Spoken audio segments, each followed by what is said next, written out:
आज हम बात करेंगे प्री डायबिटिक यानी कि आपका HbA1c बिटवीन 5.5 से लेके 6.5 तक। अगर इस रेंज में किसी का भी HbA1c आए तो हमेशा लोग इग्नोर करते हैं। लोग बोलते हैं कि मेरा शुगर अभी हुआ नहीं है, और डॉक्टर हमेशा कहते हैं आपको शुगर होने वाला है।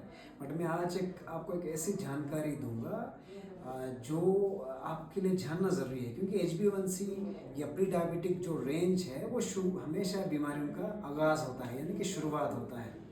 तो दोस्तों 3 टेस्ट करना ना भूलें जब भी आपका HbA1c आपका प्री डायबिटिक रेंज में आए, यानी कि 5.7 या 5.5 से लेके 6.5 तक आए।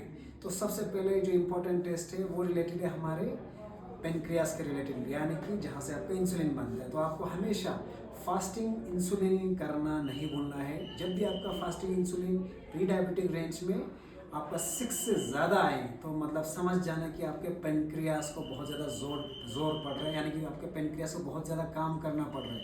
यानी कि जैसे जैसे ये इंसुलिन जो फास्टिंग 6 से आगे जाएंगे, यानी कि 7 जाएंगे, 10 जाएंगे, 15 जाएंगे, मतलब आपके पेनक्रियास को और जोर पड़ रहा है। तो आगे जाके बहुत जल्द ये जो पेशेंट है ये डायबिटिक हो सकता है। अगर आपको ये वैल्यू जानकारी अगर आपको 6 से ज़्यादा पहले से जानेंगे तो कल को आपको शुगर होने से बच। अगर आपका HbA1 से 6 से कम आए तो आप खुशकिस्मत होंगे, आप ठीक रहेंगे, मस्त रहेंगे। उसके बाद दूसरा टेस्ट जो बहुत इंपॉर्टेंट है आपके लीवर के रिलेटेड। अगर लीवर के रिलेटेड आपका टेस्ट होगा SGPT/SGOT का रेशो। अगर ये रेशो मोर देन 1 आए तो समझ जाना आपके लीवर में फैट जमा होने शुरू हो गए, यानी कि फैटी लीवर होना शुरू हो गए हैं। अगर आपके OTPT जो आपका SGPT/SGOT रेशो मोर देन 1 हो गया तो मतलब फैटी लीवर है। ये जितना ज़्यादा होंगे उतना आपके लीवर में फैट ज़्यादा जमा हो रहा है। वही फैट बाद में आपको इंसुलिन रेजिस्टेंट करेगा और आपको बाद में शुगर होगा।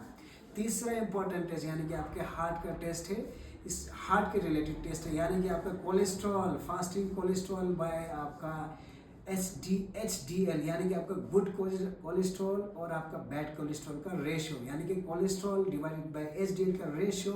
अगर आपका ये रेशो मोर देन 4 आ रहा है तो समझ जाना कि आपके खून में कोलेस्ट्रॉल जमा होना शुरू हो जाएगा, आपके खून के वेसल्स में, यानी कि आपके हार्ट में, हार्ट के खून के नलियों में ये कोलेस्ट्रॉल जमा होना शुरू हो रहा है।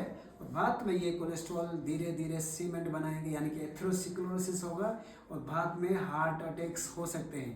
तो फ्रेंड्स ये 3 टेस्ट, फास्टिंग इंसुलिन, LFT में आपका SGPT/SGOT का रेशो, आपका cholesterol, total cholesterol divided by आपका HDL का रेशो, इस जो वैल्यू मैंने आपको बताई इससे नीचे नीचे होना ज़रूरी है, ताकि आपको आगे ये 3-4 जो बीमारियां हैं उससे होने से बचेंगे।